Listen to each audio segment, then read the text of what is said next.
YouTube, and welcome back to the Gives a Minute YouTube stream. It is Saturday the 30th of November 2019, and today I will be live for 79 minutes.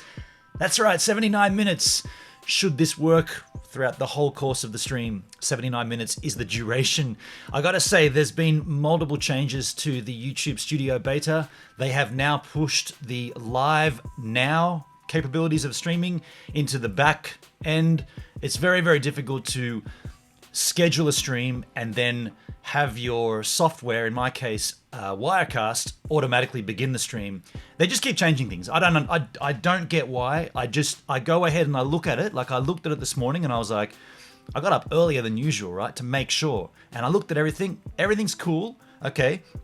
I'll go back to the studio. What do they call the old one? Not Legacy. I don't even know what they call it now. I've been using the Studio Beta so long. I've been using it for at least a year and a bit now, and everything's fine. But I've always used the old school live streaming format because it's way more user intuitive. We all stream with software, but YouTube want you to go into their dashboard and click a button that says go live. We've never done that. We've always set up a scheduled stream. I set it up last night, put the thumbnail up, put the details in. Then I come into my software, get everything set up, and just make sure the back end has the correct stream key, which it used to have every week, the same stream key. And all you do is press go live on my case, the Stream Deck, and it runs the stream. But now YouTube don't want that. YouTube want you to do that and then go back to your YouTube dashboard and click start stream. It's so counterintuitive. And that way I can never get the timing right. Like, I'm never going to be able to stream exactly my minute timed streams because of that. It's just YouTube. Nothing was wrong with that old school way of streaming. Why do you have to change things? It's like, it's so frustrating, but we resolved it. I think I've made a selection here within Wirecast to actually check that off. I don't know. We'll see if that works. My bad. I probably should have sat down here and done a bunch of streams unlisted style and made certain. I just assumed, and this is my fault, I just assumed it would work if it did what it said it would do, but it didn't. And I did a whole live intro. I was like, yeah, we're going to be live. And I was talking about how 79 minutes is 1 minute less than 80 and what's coming up in 80. The jack next week, right? That's going to be the jack for next week. And I was super excited. And I looked down at my streaming. I've got a little, I should give you a little bit of cable here. I've got a little, shit, almost dropped my phone. I've got this watching the stream. And I was like, it still says I'm waiting for Gives a Minute. Shit. But anyway, we resolved it now and we're live. So welcome to the Gives a Minute YouTube stream. It is Saturday the 30th of November, the last day of spring here in Australia.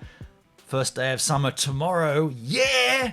Happy Thanksgiving to the American crew that are having their Thanksgiving day off. I believe Thanksgiving was on a Thursday. So Thursday night is face stuffing turkey night, and then Friday, today for you guys, is chillaxing with no work, hangovers, and family time, I guess.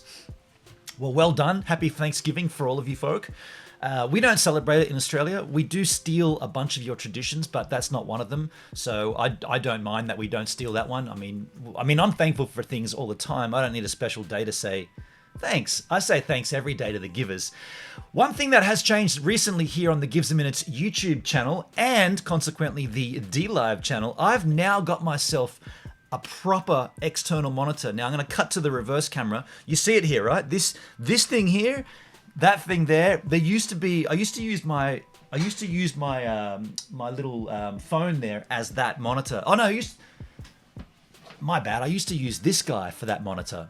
And that was really buggy, right? The duet display function on a Mac, you'd be sitting there, and I don't know if it's a problem with duet display, but Hendrik used to help me out. But the connection point, lightning connection, just randomly would just go, nah, you've been connected for 13 minutes, and now I'm not going to connect. Well, okay, I'll unplug you and plug you back in. Nah, not going to connect. Why not? The cable works. Try a different cable. Okay, put a new one in. Yeah, okay, it's connected. Cool. Put it back down, do the stream. That used to be sitting down here, and that would be my secondary monitor. And you'd be streaming away for 20, 30, 40 minutes, and then it would just go, no, I'm disconnecting. Bonk.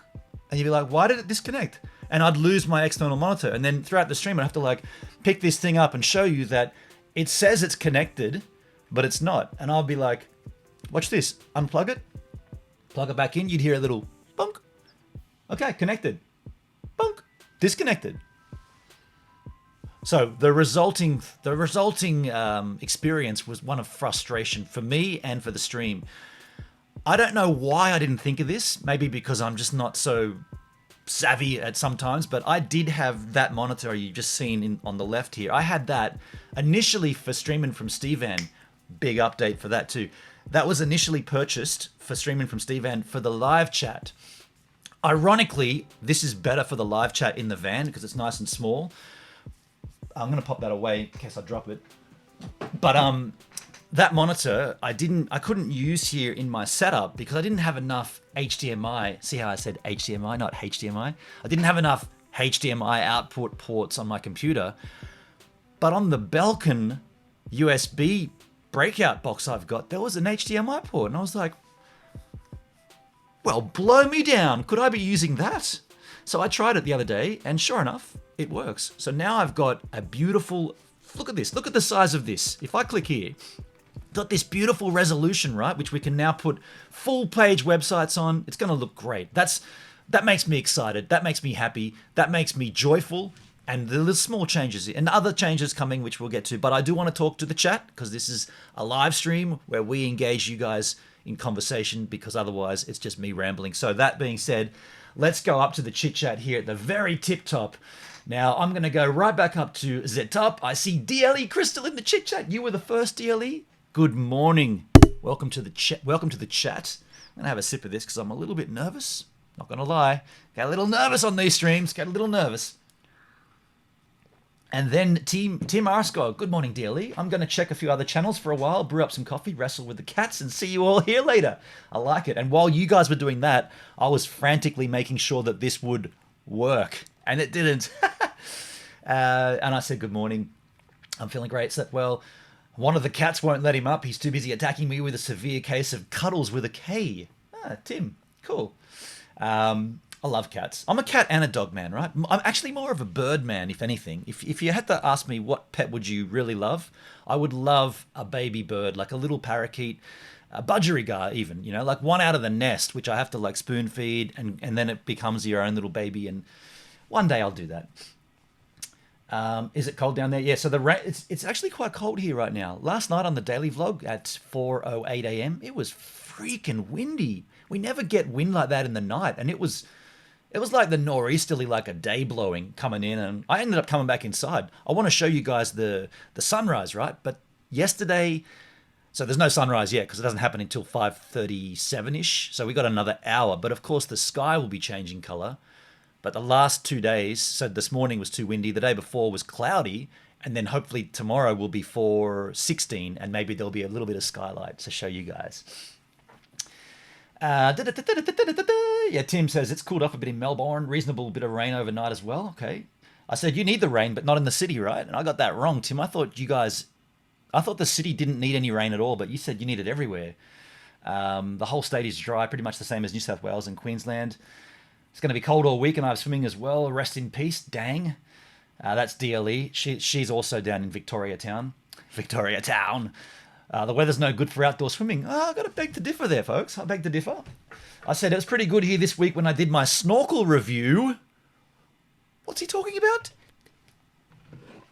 I did a review of the ViewTech full face snorkel mask from Deep Blue Gear. This is the mask right here. If you'd like to win your own version of this mask, in the chit chat, I've posted a little link to a vlog which tells you all the details of how you can win your own version of this. And this one, very, very cool. I gotta say, it's got this technology, the purge valves, and no other mask I've reviewed has this technology.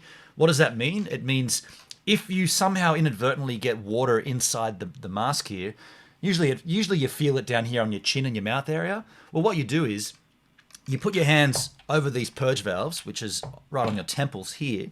Whoa. If that fell over, it would have hit my mouse and potentially clicked end stream. So we don't want to do that. So you hold these temple things and you...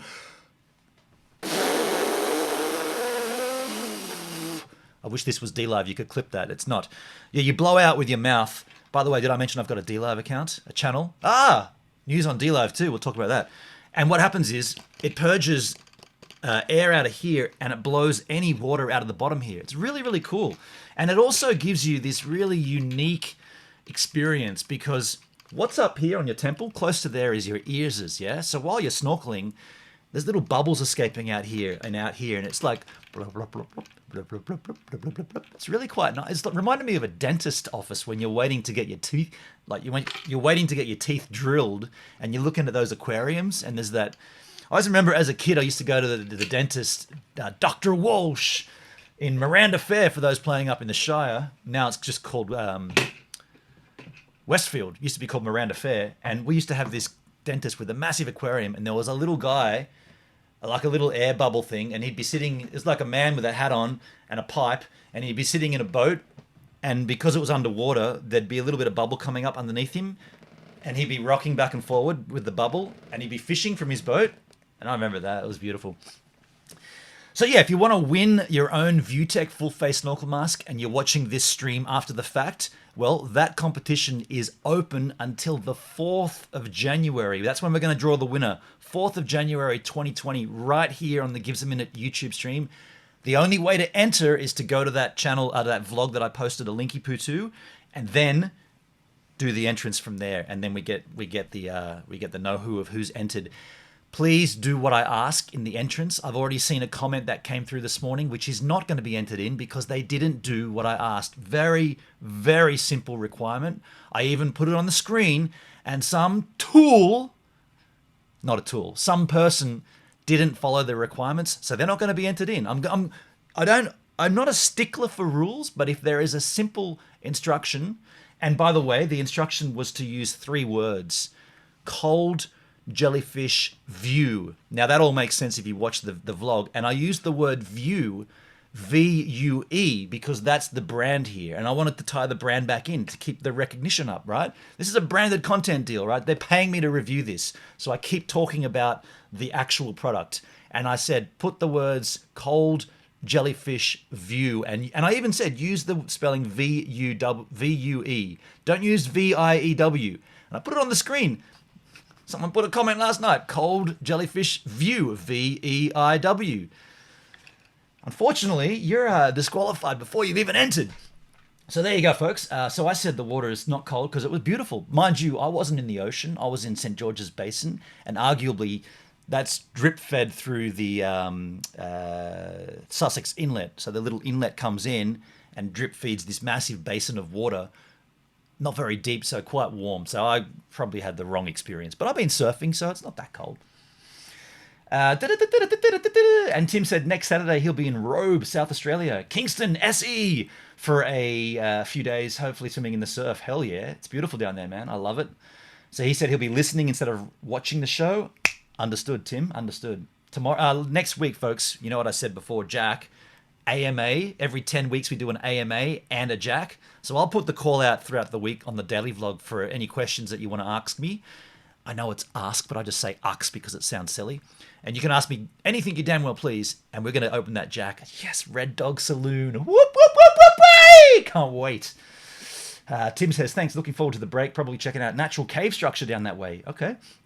I didn't know there were caves down there, but the whole coastline down there is very, very rugged and very desolate. They also filmed Storm Boy down there, if you know your Australian, I was going to say musical history, if you know your Australian film history, Storm Boy.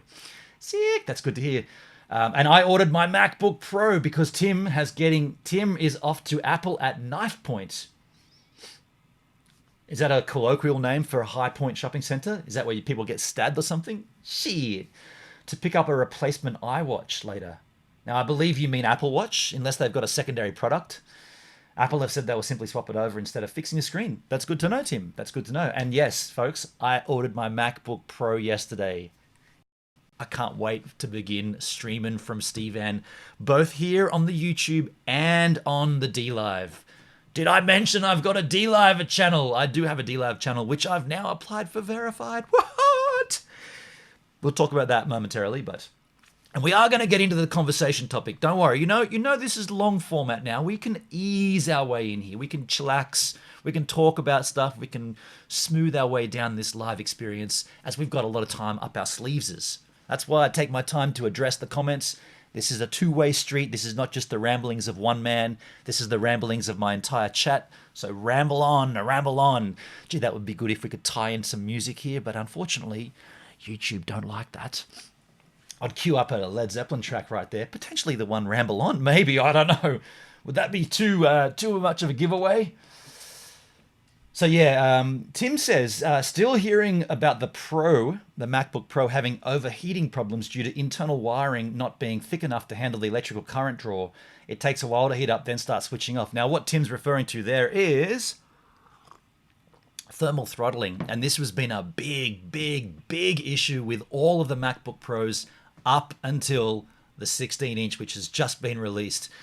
The reason I didn't buy one beforehand was not just that, but the keyboard was woeful. But I knew about this thermal throttling. My old one from 2015 started thermal throttling. Now, what's thermal throttling? It's what Tim kind of alluded to there. That's the technical reason why it happens. But in practice, what actually happens? Well, if you're doing an intensive program, if you're using an intensive program which is pumping out a big CPU intensive task, such as exporting 4K footage from a timeline with multiple overlays and whatnot, or you're using the GPU to do live streaming with an internal camera and a microphone, or an external, plugged in through an HDMI, whatever it is, that starts using up a lot of the CPU. So when that starts cranking up, what happens is it requires more heat.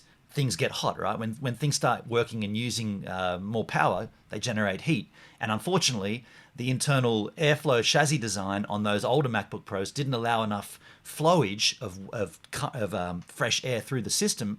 And as Tim said, the wiring was too thin to allow that amount of that amount of work.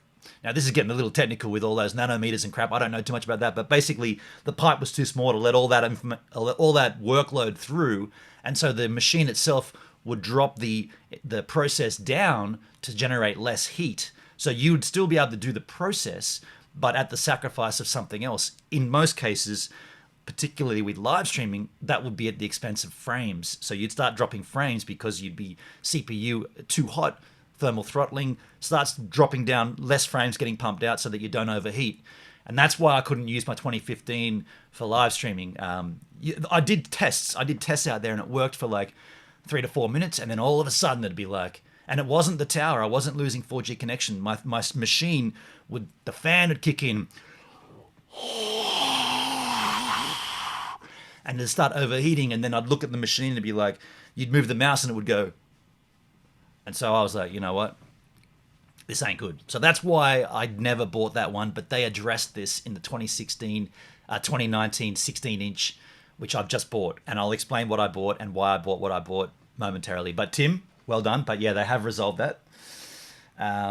Michael, hello to one and all. I may miss most of the stream. I'll be busy getting my knees treated. Have a great stream.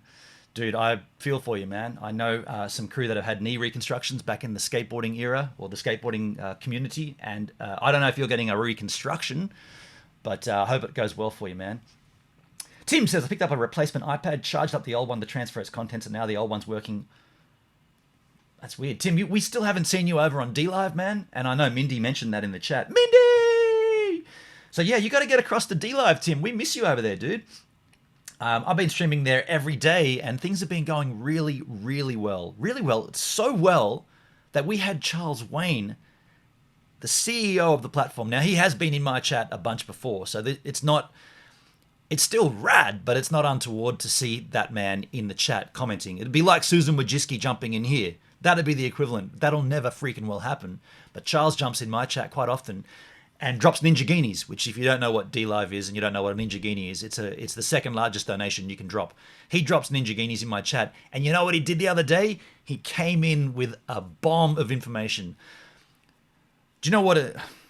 I feel like I'm trying to teach you all about DLive over on YouTube, but if you want to learn about it, just go over to DLive and enjoy it. But there is a requirement. So there's different tier levels, right? When you first get on there, you're a flat level, like anybody that opens an account. And if you start streaming, you can start climbing up the ladder if you like. You go from flat level. I don't like to call it nobody. flatline, right? Flatline. And then you can become the next level, which is affiliated. Then you make an affiliate with the channel and you get rewards as you go along.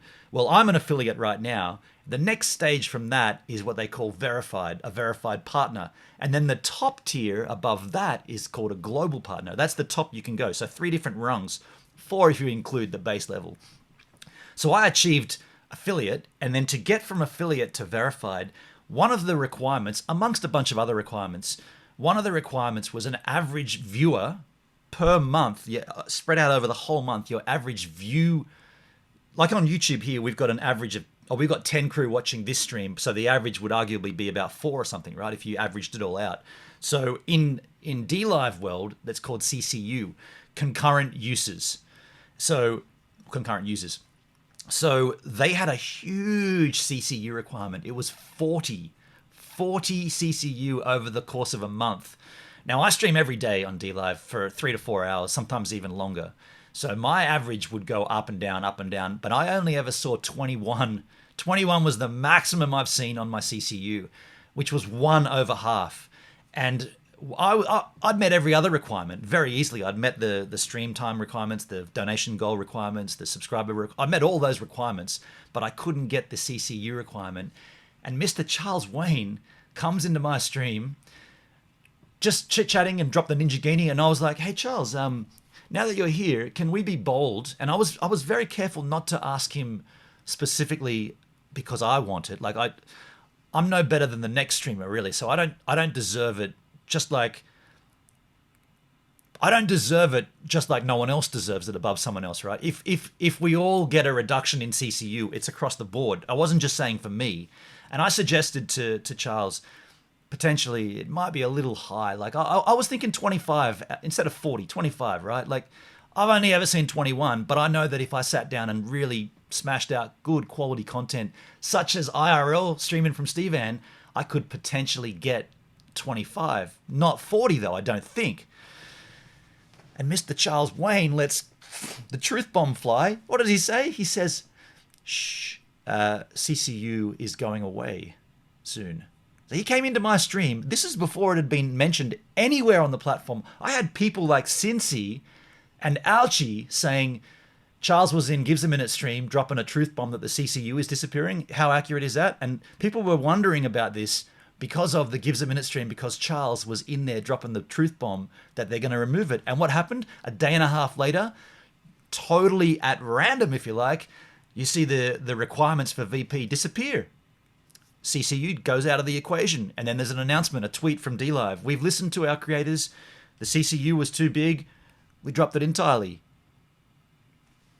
So I applied, and we're waiting to see the approval. Now, I'm not guaranteed to approve verified, but we've applied. So, and that was Charles Wayne dropping that truth bomb in my chat, which is just mind-blowingly cool, right? The CEO, the guy who invented the thing, the creator, right there in my chat, dropping truth bombs. What does verified mean? If I'm talking about this for Gives a Minute DLive, what does it mean for you, the givers? So it's the same scenario here on YouTube. You're all givers because you're giving me your time to consume the content. I'm a giver because I'm giving you my time to create the content. You know the scope. The difference on DLive is you get rewarded for watching my content. So here on YouTube, you get rewarded by enjoying this total fool communicating with you throughout the week in vlogs and whatnot, and then here on the live stream, that's all you get. You might get a kick and a bit of a laugh, a bit of a giggle. You might get a bit of a shock when I do some stuff that you don't agree with. That's all cool. On DLive, you also get financially rewarded in the sense of Lemon, which is their internal currency.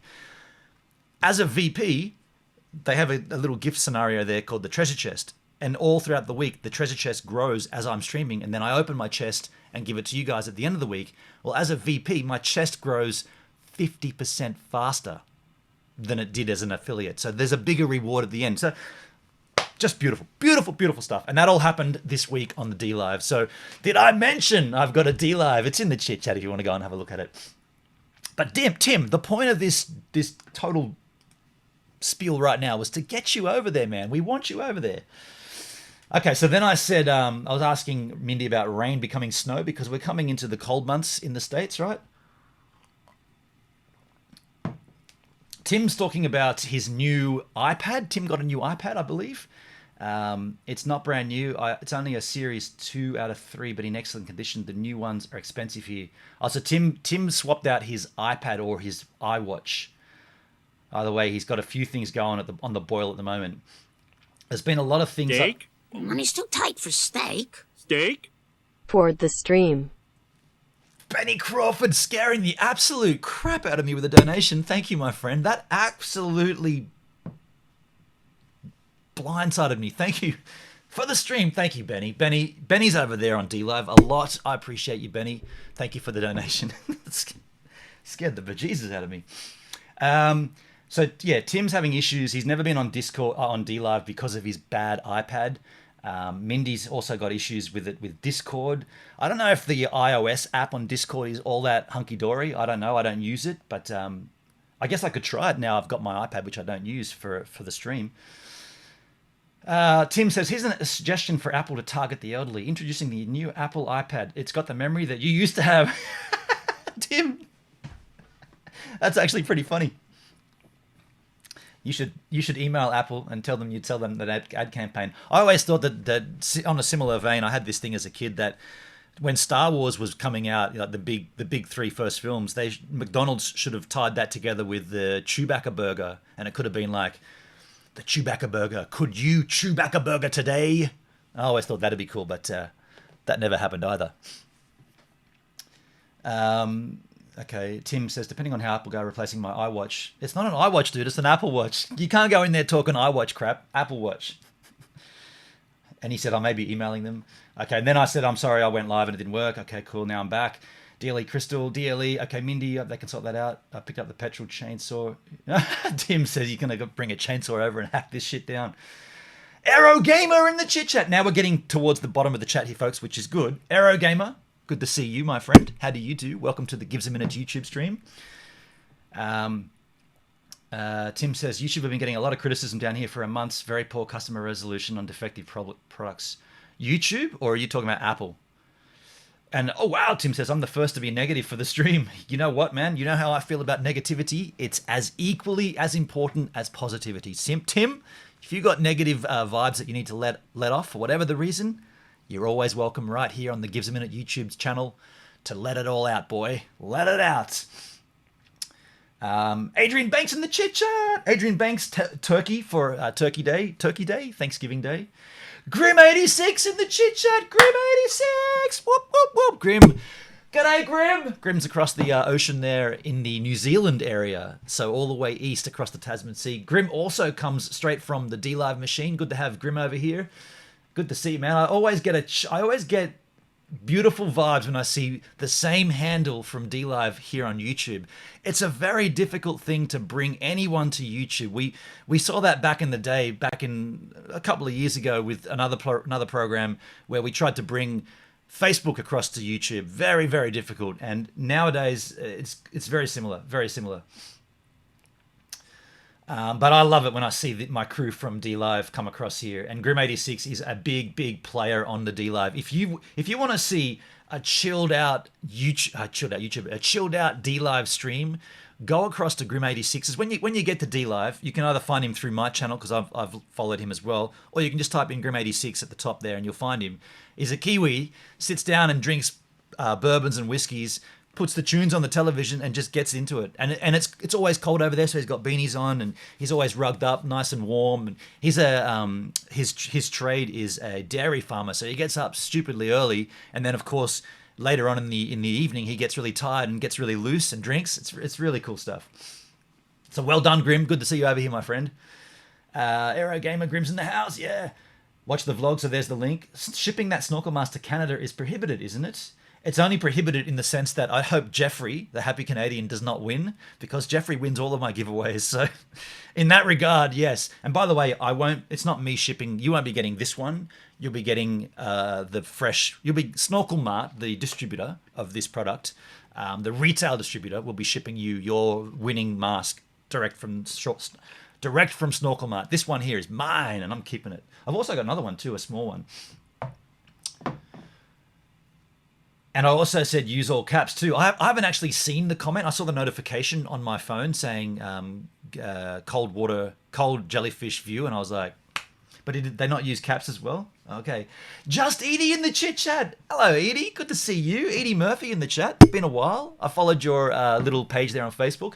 I don't use Facebook though, so I follow, but I won't be very active on there, just to let you know. I personally think Facebook's going to disappear relatively soon. Within the next 2 to 3 years, I think Facebook will be gone.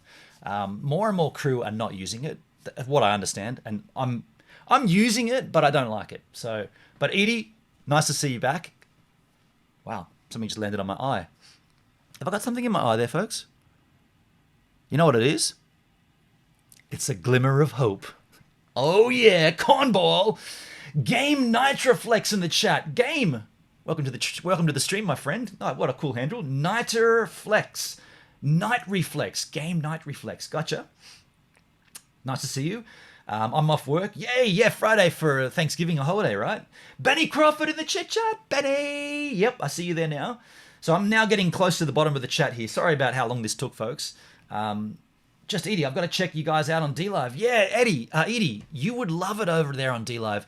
I got to say, though, it's a little strange when coming from YouTube, you'll go over there and you'll be like, what? Ninjagini, Lamborghini, ice cream, lemon, Lino? What? And you'll be like, nah, not interested. Crazy. But if you give it if you start streaming there and you give it, say, like here's my advice. Don't go over there and just start watching content. Go over there and watch content and then make content. Do it in the same, because if you start becoming a consumer over there, you might not want to create because you'll get too caught up in the viewing. But I know you're a creator, Edie. So if you went over there and just watched a bit and then you went, okay, what can it hurt? I'll make a stream. Make a channel, Just Edie or whatever you want to call it, and go for it. Make a stream and just see what happens. Just see the interaction you'll see in your chat. Now you'll be like, oh, got to get my on-screen alerts and stuff. How do I do that? And I'll give you the hot tip. You've got to go to tidylabs.com or tidy.labs.com, I think. Just Google search Tidy Labs, Tidy, Tidy Labs, and that's how you'll get all that stuff sorted out. And once you get your on-screen displays and your overlays and all that stuff sorted, just start streaming, just for the hell of it. Do once a week, do twice a week. I guarantee once you see the interaction and the community vibe there, you'll be like, okay, I've got to build an audience here. That's how I felt. Benny, hi Banksy, hi Mindy, Tim. I've got to check you guys out on DLive. Northrump, I'd probably win. You'd probably win the music game Benon does every day. Yeah, that's right. Mindy's got a good point. Edie, I got a game there called the Cap Game, and I don't want to talk too much about it, but it's where you guess the artists that we're playing. Blah blah blah blah blah. And it's good. A lot of fun every night. It does sound like fun. What's DLive? Game Nitroflex. What's DLive? I'll pop a little link in the chit chat there. That goes to my Gives a Minute DLive channel. You can go and check that out at your own leisure. And yeah, the CEO comes on in. It's amazing. CCU disappears. Amazing. Now, and by the way, that is a good time to push channel growth. To get verified and you don't need a CCU anymore. Wow. I've been hammering it to try to get to 40 and now you don't need it at all. I'm just saying now would be the time to grind to get VP in case they change that again. Just saying. Crystal says, I love how DLive takes care of people. Me too, man. Me too, yeah. It's nice. Can we clip that? Benny says. There you go. Just Edie says, thanks for the DLive tips, Ben, and I'll give it a go. Now, folks, we are up to speed with the chat. I know that takes a long time, but I've always said the reason we do that is because we are here as a stream just as much as we are conversing together, and you guys are valid. Whatever you've put here in the chat is a valid conversation that I want to engage with. So I make sure I go ahead and read everything. I hate those live streams where the content creator ignores the stream comments. They don't engage in it. Now, I did want to show you what I purchased here, my MacBook Pro for IRL content. Let's go across here. Let's go to the Apple site. If I go up here, and I'll just show you, and I'll explain why I've done what I've done. Apple.com. Did I put a dot? No, I didn't. Apple.com. So this is, you know what, we can make this. Oh, this is the US side. That's okay. We'll find it here. We'll go down to, that's okay. We'll go up here to Mac. So this, oh, here we go, MacBook Pro. This is what I purchased, and I just want to explain why I upgraded what I did. So if we go here and we go to buy, I bought the 16-inch. Now, the 16-inch is the only one that has the i9 processor. That's why I got the 16-inch, so this guy here. I chose the 2.3 gigahertz, the 8-core, not the 6-core, of course. The more cores, the better. And then I upgraded it to, what I did here was, I didn't make this upgrade here to the processor. Didn't upgrade that. It's only 2.4 gigahertz versus 2.3, so not a huge step up. So I left that there. Turbo boost up to 5. Yeah, okay, cool. But not for that amount of cash, right? What I did do, I bumped up the memory here to 32 gig. I chose that one. And then I upgraded the graphics card. Now, the graphics card is important for live streaming, so I made that upgrade. And I don't think that's a huge step up in value. Another $100, not so bad. I left it at 1 terabyte SSD, and that's all I did. So $3,299, which was 5,200 Australian. So that's an expensive machine, don't get me wrong. I know that's expensive, but that's what I need to do streaming from Stevan. So now that I've got that coming, streaming from Stevan will come very, very soon. And I just want to say thank you to everybody that's ever either bought something using my Amazon affiliate links. I've always got those affiliate links in my description for every video. That's how I afforded to buy that, using the payments from Amazon affiliates. Over the course of, when did I hang out with Fabian Dorig? FabTrav, when was that? 2015, I think. He told me, he said, dude, you should start putting Amazon affiliates. And I was like, yeah, but who's going to click them? And he said, man, you'd be surprised. Even if they don't buy what you're linking. So if you see my Amazon link and you click it and you go to Amazon and you're like, huh, for instance, the snorkel mask, you go, oh, that's kind of not what I thought it would be. Let's keep looking. And you keep looking for other masks and you find another one and you buy that. I still get a kickback because I brought you onto Amazon via my link. So the chain of purchasing is incredible, and to the value of minus, I sold my 2015 laptop for 1,400, and the rest came from the Amazon affiliates. So thank you. That's insanity, right? Just for having links there. So thank you for anyone who's ever bought anything through my Amazon affiliate links. You've enabled me to be able to buy this laptop, which is going to enable me to do streaming from Stevan very, very soon. Yeah, I'm pumped for that, folks. I'm very, very pumped. But we do want to get into the topic of conversation today on the stream, how I began my career in music photography. Now, there is a video here that I have run on the DLive already this week. I want to run it for you right now. It gives a nice overall perspective of how this began, and then we can engage the conversation topic, and I want to show you some more photos and this and that. So here is how I began my career in music photography. Welcome back to the slightly random daily song. Gyroscope. You see this t-shirt? One of many amazing bands to come out of WA, the Perth area, the west coast of the country. This is the east coast of the country, Australia. Western Australia is that way, 5,000 kilometers right to the edge. This band, Gyroscope, they hold a extremely important place in my heart, being the first band I ever photographed.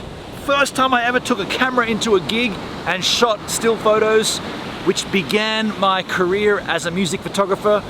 This was the band. I will tell you the story and I'll show you some photos, but you will laugh at them. They're terrible photographs. Story goes like this. I was living in Adelaide, South Australia. Not here, not New South Wales, not Western Australia, somewhere in between the two, right? I was living over there. Friends of mine were going to see a live show at a venue called The Gov. Now, I've heard about The Gov beforehand, the Governor Hindmarsh. My friend said, well, why don't you come to the show with us? Great band, Gyroscope.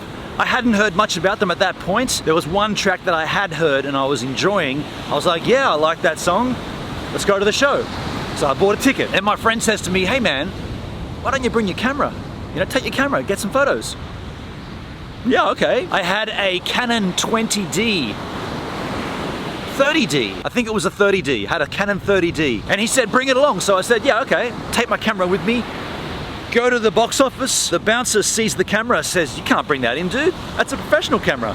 And I was like, oh, not really, it's just a camera. Like, I'm not a professional photographer. And he goes, yeah, you can't bring it in, dude. I was like, oh man, look, what am I gonna do? Am I gonna leave it here in the foyer and I've got to pick it up later or something? The bouncer starts saying, oh, you can't even do that, man. You gotta take it back to your car and leave it in your car. I was like, I don't wanna have to walk back to my vehicle, put my camera in there, hide it, someone might break in and steal it, blah, blah, blah, blah, blah. So I was saying to him, dude, what can we do? What can we do here? And he said, I'll tell you what I can do, man. I'm gonna turn my back on you and talk to these people, and if you're still here, when I turn back, I'm gonna be very upset.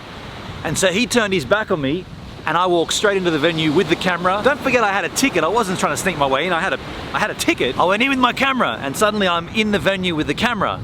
So I go down to the front, the photo pit area, and take these photographs. Now that was my little taste at music photography. The next day, I sent those photographs to a magazine called Rip It Up, and they said, oh, we like the photos, but we can't use them. We didn't send you there. We didn't commission you to go there. But how about this? Next time you want to go to a gig, drop us an email and we'll organize a photo pass for you, and then you can shoot the show on our behalf.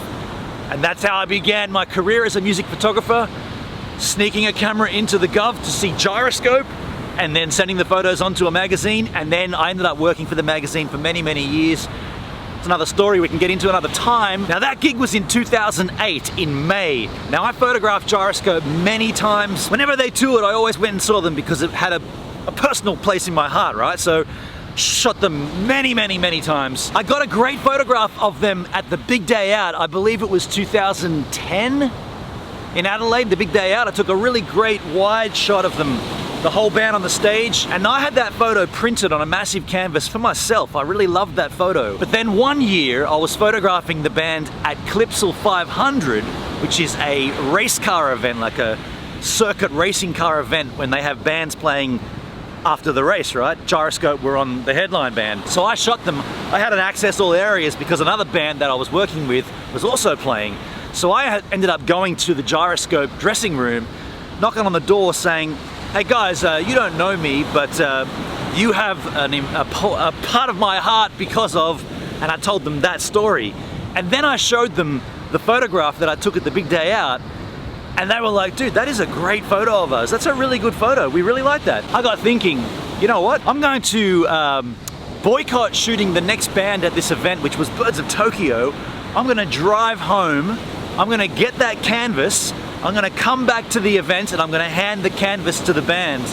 I think they're gonna love it. So I took off, banged it down to the car park, got in the car, went back down to Henley Beach, grabbed the canvas, came banging back up to the event in Adelaide, went back to the dressing room, said to the band, man, you guys like that photo so much, I have a canvas of it I want to give to you, and I handed it to the band. And this is a photo of me with the band and the canvas.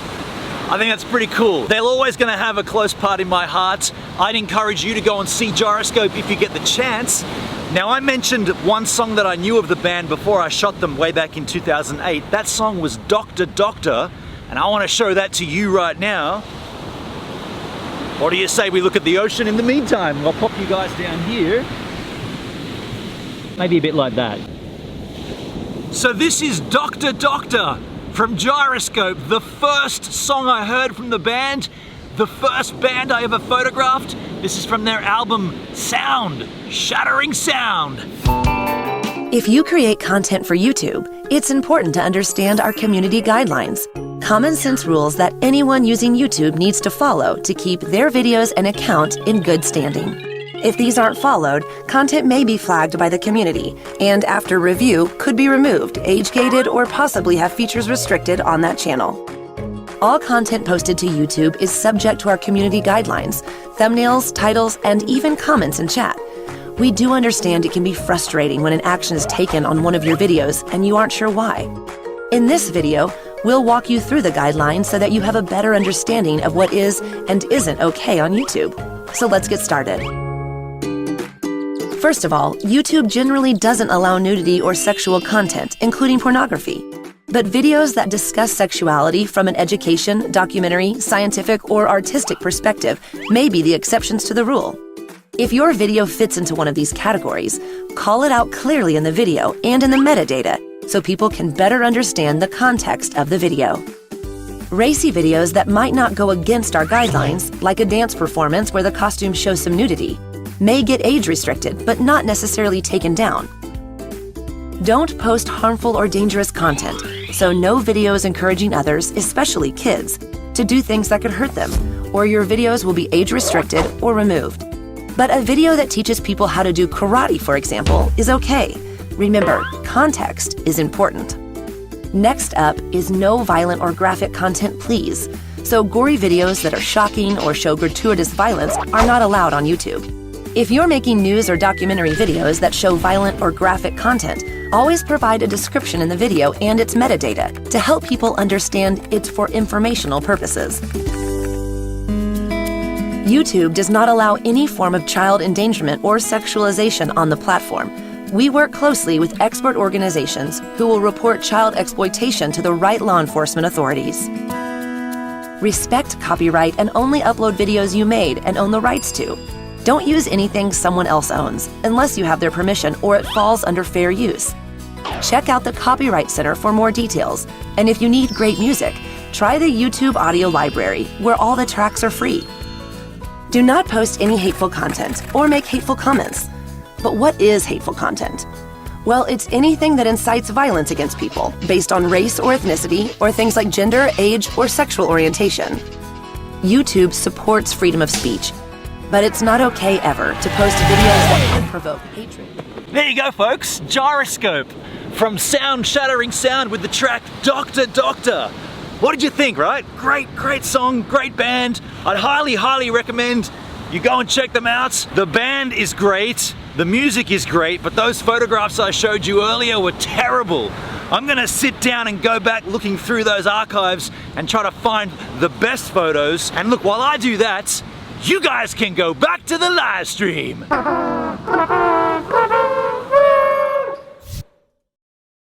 is going on here, man? What the heck happened then? What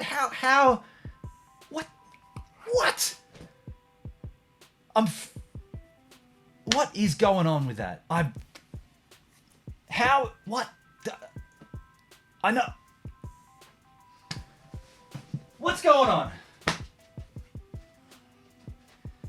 Calm down. Oh crap, I'm live. Shit. Whoa, folks, what happened then? I'll tell you what happened. I edited that myself. You know why? Because I know that track is owned by BMG Universal, because I uploaded the little snippet of that clip to YouTube earlier this week and checked. And sure enough, the moment that song plays, it gets claimed. So I'm kind of illustrating that here on YouTube, there is many things we can't do. All of those things we can do over on DLive. Did I mention I've got a DLive channel? Linky poo in the chit chat. By the way, we did run that exact clip on DLive multiple times throughout the week, and obviously you can hear the whole track, Doctor Doctor, if you want to hear it over there. These are the parameters we play with on YouTube, and I wanted to show you that content, but I didn't want to have my entire stream demonetized, so I had to blank that out. And I thought, what's content that YouTube are not going to blank out? Well, how about their own content, their own copyrighted content that's telling you about copyright? I thought, wouldn't that be ironic if they did flag that you've just used YouTube's audio without copyright, without the approval? And I'd be like, yeah, but it's YouTube. It's you telling it. But anyway, I thought that'd be pretty funny for you guys to sort of, and that's why I commented in the chat. Normally I don't comment in the chat, but at that point I thought it was pretty important that I did sort of make a joke to it, just to see if it would kick off. And did anybody believe that, Shizzle? Or was it everyone like, this guy's a total fool, we know what's going on? Crazy, I thought it was a joke. Edie, I got Edie, okay. Mindy was onto it, lol, just a joke. Great story though, Ben. Yeah, and look, I want to continue the story here and take you to the next sort of part of that story. So where that story ended was me. I guess we'll have to go to DLive, just Eddie. Of course you have to go across there. That was the plan, to get you to go across. So where that story ended was me getting I got an email address from Rip It Up magazine. Now my contact there, she's no longer there, so I can use her name, Mary Agostino. She was the contact at Rip It Up magazine, and I'd email her. It was kind of rad. For a little while, it was kind of rad. Well, for a long while, it was pretty damn rad. But I would email her whenever I'd see a touring band come through town. I'd be like, well, I love that band. I want to go and shoot it. And so the first time I emailed her was The Breeders. Now, The Breeders, if you know your music from the late 80s, early 90s, the band The Pixies, when they disbanded, Kim Deal, the bass player from the Pixies and vocalist in some ways, secondary vocalist, she formed a band with her sister Kelly Deal called The Breeders, and they kicked along for many, many years in conjunction when the Pixies reformed, blah, blah, blah, blah, blah. I'm a huge fan of both the Pixies and the Breeders, and so I went and emailed Marianne and said, can I shoot the Breeders for Rip It Up magazine? And she went, yeah, we definitely want you to cover that show. So she sent me to that show. First time I'd actually had a photo pass for a gig, and it was the Breeders, which I was pumped for. The photos were rubbish. Oh, by the way, I wanted to quickly show you the photos that I didn't show you in their entirety from that gyroscope gig. Let's have a laugh at these. These are terrible photographs, right? I mean, we can pull this apart if we want to. That's a crappy photograph. The microphone on the side here's in the way. Rubbish. Completely overexposed. Look at his shirt, completely blown out. The microphone on the side here covering him. Terrible photograph. None of these are any good, I think. That one, just a complete washout. I would delete that these days, or I'd try to fix it. But you know, even back then I was shooting in JPEG, right? So I didn't even have any leniency with post production. Absolute garbage. Arguably, that one's not too bad, but then again, why would I do a black and white one in the middle of the set? Either make the entire set color or make the entire set black and white. Don't faff around and swap it in between. I'm trying to cover up my own inabilities there. The symbol's in the way of the base stock, so that's a crap photograph. Again, completely overexposed. A great rock and roll pose, but a completely overexposed photograph. Rubbish, chuck it away.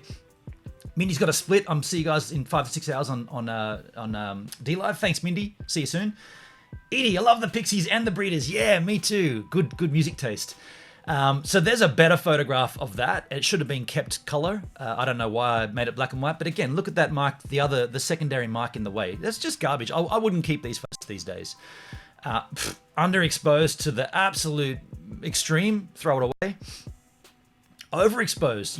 You're capturing the audience reaction, but you've overexposed the image. Rubbish. Absolute garbage. Arguably, this one might have been savable, but as I shot it in JPEG, absolute rubbish. Can't do much with that. No leniency, no latency, no leverage to do anything really. And also cropped the guitar stock out at the top there. The top, that's rule number one, don't crop out an instrument. Yes, a great action shot. There's a composition going on there with the front man and the gentleman in the audience, but then again, you've got the other guitarist in the way, so you should have moved over and got a better shot. I didn't because I'm And that shot there, I mean, yeah, could be cool. Great action shot, but overexposed. And look at this. What kind of a drum... Like, why would you keep that as a drummer shot? Completely woeful. Underexposed, cymbals in the way, can't see his face. Complete and utter woe. I wanted to show you all those photos because they're that terrible. They are very terrible. And I hope I've made advances in my progression. The Breeders gig I went and shot wasn't much better. I didn't do anything better there. But what that did give me was the confidence that I was representing Rip It Up magazine as a photographer. So I would they made up a shirt saying Rip It Up media photographer. At the time, I wasn't being paid, and there were 3 other people doing what I was doing. The Rip It Up, the Breeders was the first gig. Then there was Gaslight Anthem and Youth Group, a friends band of mine from Sydney. And I went and shot those. And then there was a festival. Now, at the festival, the images that I turned over it was the big day out, right? The images, actually, no, it wasn't the big day out. It was Sounds on a Summer Day or Vibes on a Summer Day or something. It was a New Year's Eve festival, New Year's Day festival in West Beach. Anyway, the photos I turned around from that gig, Marianne said, dude, can you come into the office this week? We want to have a chat with you. So I went into the office and she sat me down and she said, here's the situation. We absolutely love what you're turning over. We know we're not paying you, but we want to offer this for you. How about this? We want to get rid of the other 3 crew that are doing this, and we want you to do it full time, and we want to pay you. Now, we can't pay you very well, but we can evaluate as we go along. So are you available, and do you want to shoot pretty much most nights of the week at whatever event that we need covered, if we can pay you for it? And what we'll do is we'll send you to multiple events in the same night. So I'd often go to So the Rip It Up magazine was the rock and roll magazine, but they also had a hip hop magazine called Onion, and they also had one called the Adelaide Review, all branding under the Rip It Up publishing banner. So there was the Adelaide Review was like a like a Sunday Mail insert, if you like, more of a nothing to do with music really, more about social events in town and meetings and government and all that kind of stuff. So I would go and shoot. So arguably what I would do, Mondays and Tuesdays was usually kind of pretty dead. Usually it began on a Wednesday. It would go Wednesday, Thursday, and Friday, Saturday, Sunday. And I would go and shoot like an event for the Adelaide Review. Then I would go and shoot at an event for Rip It Up. Then I'd go later and shoot an event for Onion Magazine, like a Doof Doof or something. So I'd invariably do 3 or 4 gigs per night. And if I did that throughout the week, I'd come back with around about $400-$500 by the end of the week for going out. And this is the other thing. I was going out to events and meeting heaps of chicks and getting heaps of photos and having a great time. And all of it was paid for by Rip It Up magazine. Now, the crew that were doing it before me did not like that I got offered that. And so there's a tight community in Adelaide. And word got out on the street that this dude took our jobs and now he's being paid. And I was like, you guys weren't doing a good job. They didn't like what they were seeing, and you never asked to be paid. So am I wrong for accepting their offer and turning over better work? Well, if I'm wrong for that, I don't need to know you guys. I'll see you later. And I was trying to be friendly with everybody and trying to be amicable. And I'd be out there wearing the Rip It Up magazine media photographer T-shirt, and people would scoff at me like, "Oh, there's that guy. Yeah, he's getting paid to do this." And they'd be in the pit, working for another publication like. There was a big one at the time called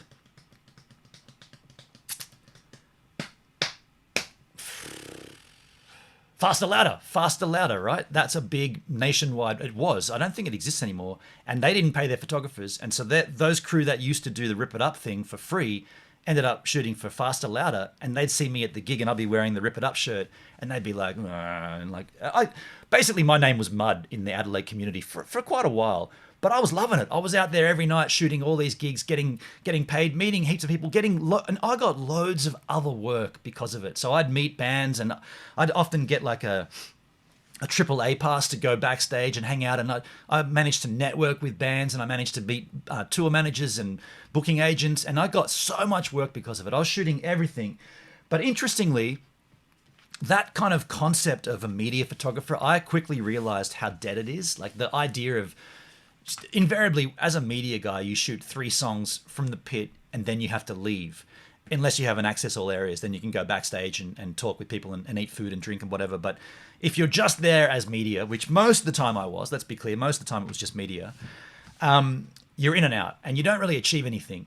But I did know a bunch of crew in bands in Adelaide. In that video I mentioned that a friend of mine said, "Why don't you come and bring your camera to Gyroscope?" Well, that was my friend Ben Nash. I happened to live with him in Glenelg. He was in a band called Dexter Jones. Now, they booked me pretty quickly to shoot their artwork for their EP. So that's an image I took of the band.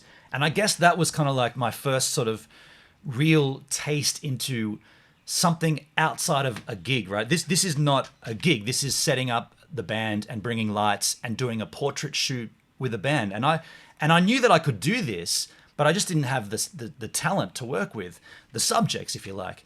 But that was the start of it. And from there, I moved into more and more portrait sittings with bands. And thanks to Triple J magazine and Rip It Up magazine, I got a lot of work with these guys, the Hilltop Hoods. This is a cover shoot I did with this band.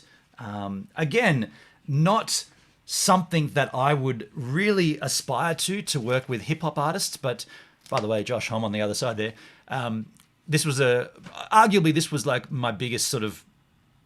This is my biggest paying gig at the time. I got paid $1,000 to shoot this, and that was in my home, right? In the home where Benny and I lived in Glenelg. I was like, dude, I got to do a pretty big shoot for a magazine, and he's like, oh, what's the magazine? I'm like, Rip It Up, not Rip It Up, J Mag. This is Triple J's magazine. I said, I got to do a big shoot with this band. Can I make a studio? I'd already done a couple of glamour shoots in this area. Like I shot a bunch of women, this and that. And I said, I got to do this big shoot. I want this to look professional. Can I move everything and this and that? And he's like, yeah. But what's the band? I was like, man, I'm kind of under an embargo not to say because this band is massive, and they were even at this time, right? So the idea was that we did 3 shoots. We did the studio shoot at my place, then we went down to Safa's place and did some stuff of them just kicking back, looking at their record collection. This is Pharoah Monch, who was a guest on that record. We went to a barbecue and hung out. That's not one of my shots, but I can't remember if there's any more in there. Yeah, so the idea was that, and Benny was like, well, man, come on, dude, it's my house, you know, and I know you. And I was like, okay, it's the Hilltop Hoods, but just keep it on the down low, right? And he's like, oh, that's cool, man, but I'm not really into hip hop anyway, so I won't be here. I'll be working at the Strand, because he was a chef at the Strand and I was a chef at the Strand, pizza cook.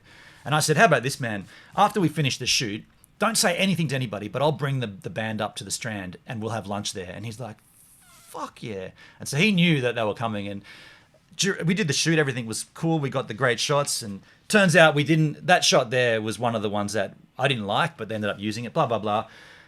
After that, we went up to the Strand, and I just walked, because we lived on Jetty Road, which is the strip where the Strand is on, and we walked up the street.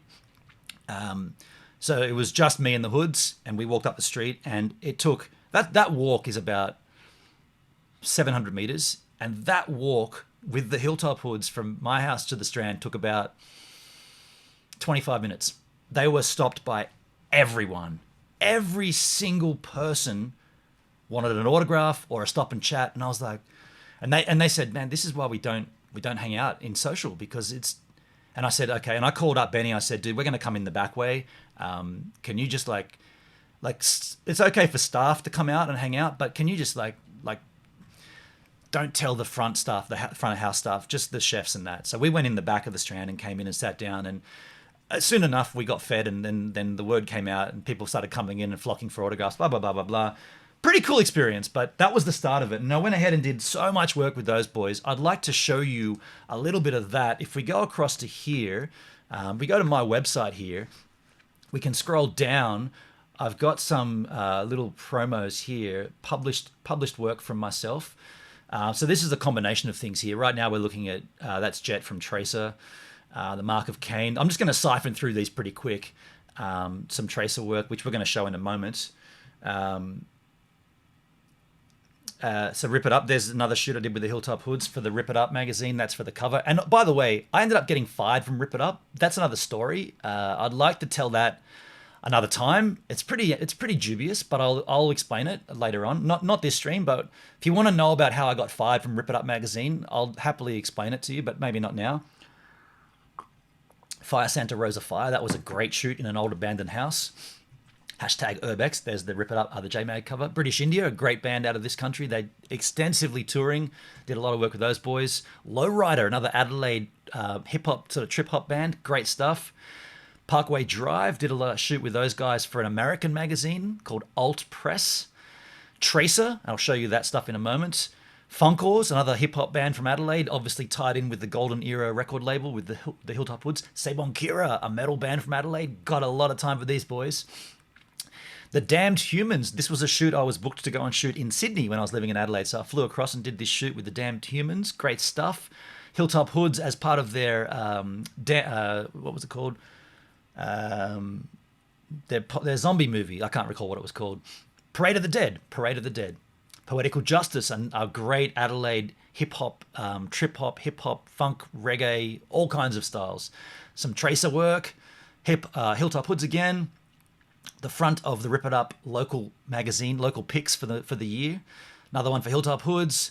The Shiny Brights, by the way, folks, the Shiny Brights disbanded not long after this and went on to form Bad Dreams. Members of this band, Bad Dreams. The bass player in this band, the guitarist in this band is the bass player in Bad Dreams, and the drummer, Miles, is the drummer. So there you go, some cool stuff. More Hilltop Hoods. I've done so much work with the Hoods, and I love hip-hop because of that band, right? That's Tracer, more Hilltop Hoods. Tracer in Rotterdam in the Netherlands, that's with the replacement bass player momentarily. Tour artwork for Tracer, that's the studio recordings. British India, some more stuff. And by the way, that gig there was sponsored by Cooper's. I got so much booze there, it was unbelievable. This is a band called Compressor Head. all electronic, literally electronic music. Pretty cool stuff. I got commissioned for an international art, magazine to shoot those photos. Oh, sorry, supply those photos. A band from Adelaide that got their big break. Tracer again, lots of Tracer. P Truck, my cousin, did his artwork for his What Am I Doing EP. Cooking with Music, a Sydney artist. And that's back to the start. So I just wanted to show you those just so that you could sort of see the kind of, not the caliber, but the style of work I was doing. But I wanted to show you the physical. Oh yeah, the Hilltop Hoods cleaned up at the Arias, didn't they? Yeah. Look, I got to say, I approached, when did I? So that was all happening around 2013. And then I went on to do the tour photography with Tracer. So what I was saying before about media photographer, it's kind of like a dying art. Like, you can shoot 3 songs from the pit every day of the week, and you will never meet or mingle with the band or achieve anything more than that. And you can get good at that. I'm not saying there's nothing wrong with that, but that's kind of limiting to what you can do with that. Once you've achieved great photography from the pit, you can go and shoot any band. And as long as the light is half decent within those 3 songs, you can come back with a good photograph. But what happened with me was, because of the connection with Dexter Jones, these boys knew another band in Adelaide called Tracer. Now I'm going to try to allude to how that all came about, because Tracer. Wow, I thought I could hear music. I thought it was Tracer actually. That's kind of weird. Maybe Siri's activated. Tracer were rehearsing in my house. One time with Dexter Jones. So we had a big house there on Jetty Road, and I showed you the shoot that we did with the Hoods, but downstairs they had a big studio set up where Dexter Jones would kind of lay down tracks and stuff. And one time Tracer were there to just mess around and record some stuff. And this story involves me pooing my pants. I don't have time to explain the poo story, but basically I came in covered in shit, and I had to go through, like, the rehearsal space was downstairs and the main part of the house was upstairs, and you had to go through the rehearsal to get to upstairs. And I was like covered in water, and there's a reason why I was dripping wet on a winter night, why I came running through. I was like, oh, g'day guys. I don't know who these boys were. I'd seen Mike and I'd seen Lee at a party we'd had a week or 2 earlier, but I hadn't met them yet. I'd just met them briefly, like, oh, g'day Michael, g'day Lee. But they were rehearsing there with instruments and stuff, and I just walked in covered in shit, and I was like, g'day guys, yeah, see ya. And I just walked straight through. About 4 weeks later, the old drummer from this band, so the drummer from Dexter Jones was Drew Land. Now he was running a company, a management company, and he was managing Tracer. And he knew I was kicking around with the photography stuff, and he knew my work was pretty good from seeing the work I'd done with Dexter. So he said, dude, we need some photos done for Tracer. Do you want to, can you put a quote together, and would you like to be involved? And I jumped at the chance, and we went ahead and did a location shoot with the band up in, I'm trying to find those photos now, up in the desert, up in South Australia. I don't think I've got those photos handy, folks, unfortunately. Oh, there's one right there. My bad.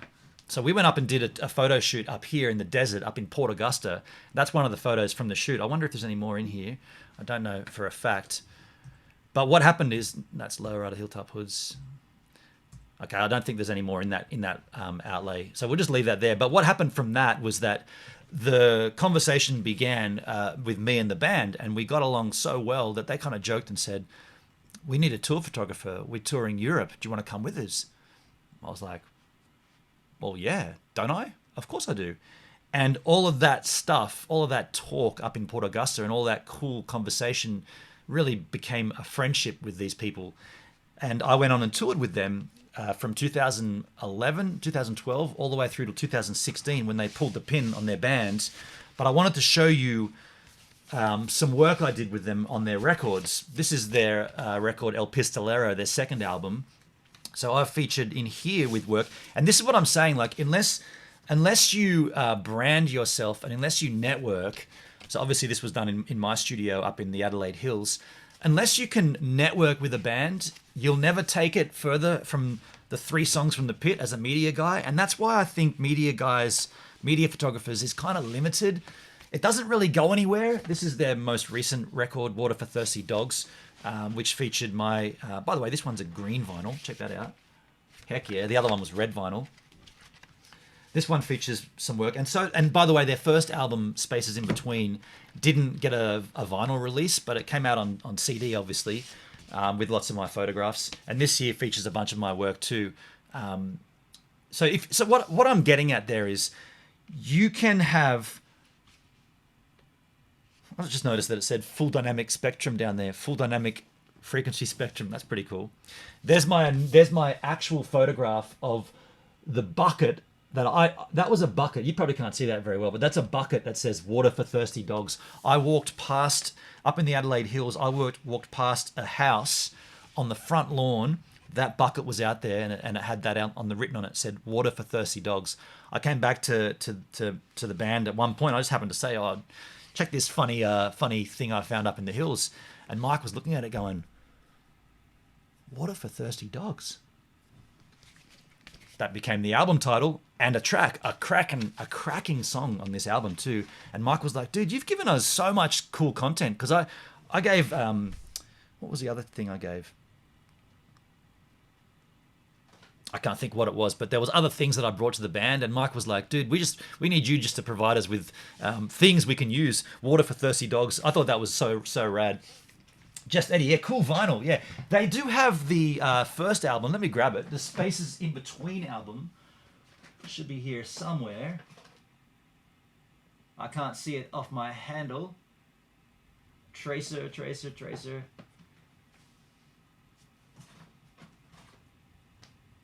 I can't find it there, folks. I should have got that off stream, but I can't find it. But the Spaces in Between album, the photo shoot that we did up in the hill, up in the desert, was really where that thing kicked off. So yeah, I mean, I could show you more of these promo shoots I've done with bands over the years. That's probably, yeah, I can show you this. Let's have a quick look at this. If we go across to here, so this is another band that I've worked, and this is what I've done since Rip It Up fired me, I guess. This is the kind of work I've done since then. And I'm doing less and less media work and more promo work with bands. I think this is where the money is, and this is where my love of photography really lies. Setting up lights. This is done at Frankie's Pizza by the Slice here in Sydney, downstairs in the little back bar, if you know the bar. That's the band Black Aces. That's my wrong mouse button. This is Kelly Lloyd. Her band, what are they calling themselves? Oh, it's her solo band, Kelly Lloyd. So that was at the Breeders. We actually shot the Breeders again many years later. This is a couple of years back.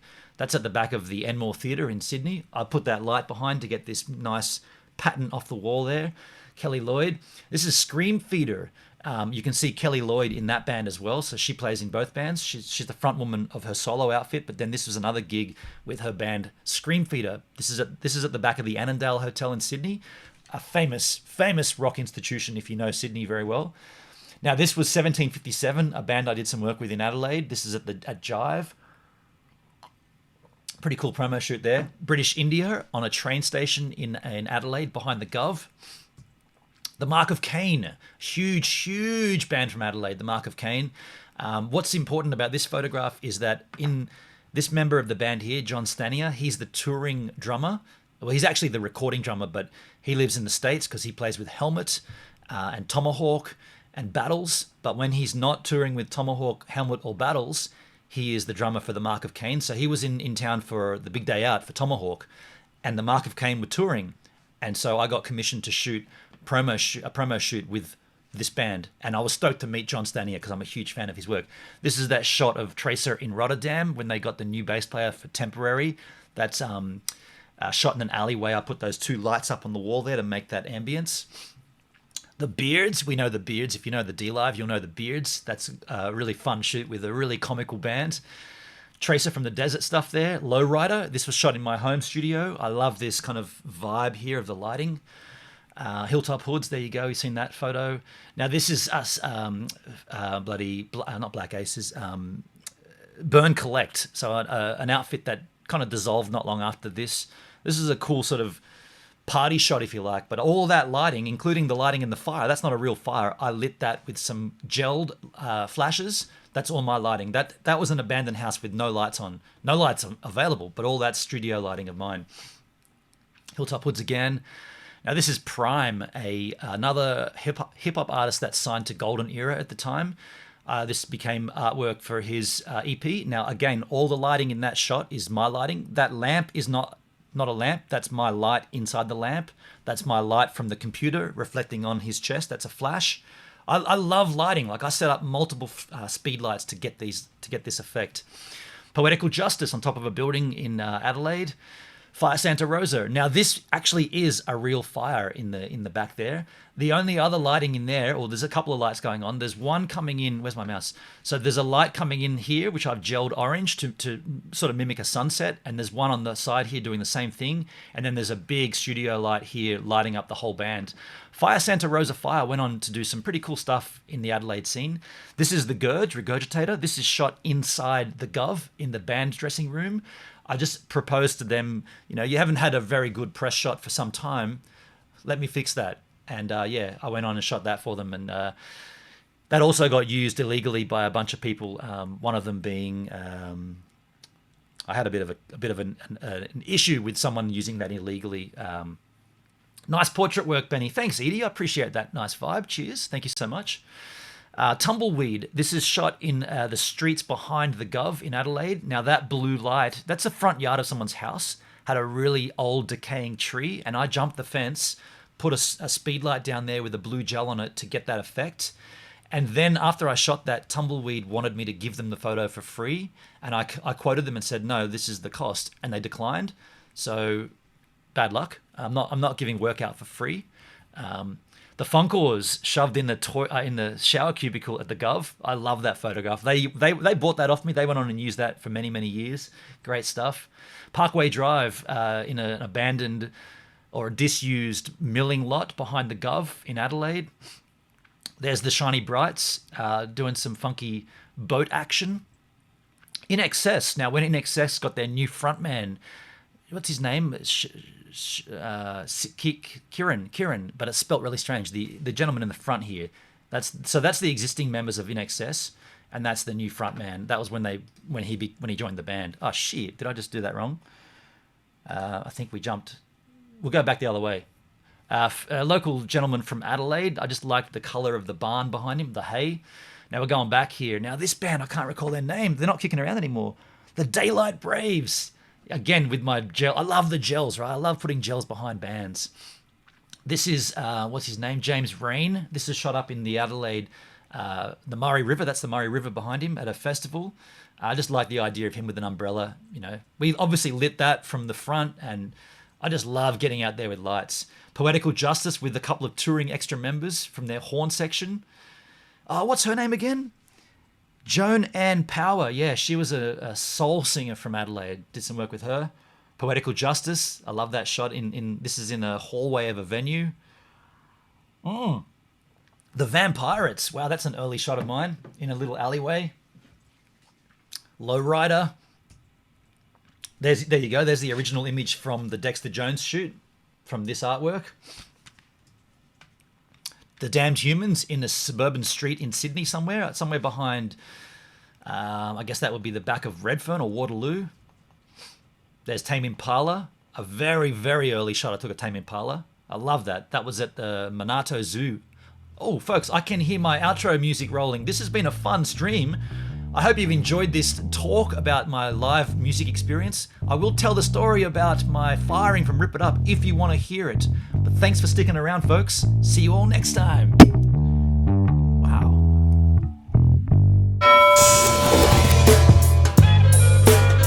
Oh, that's we're out of time.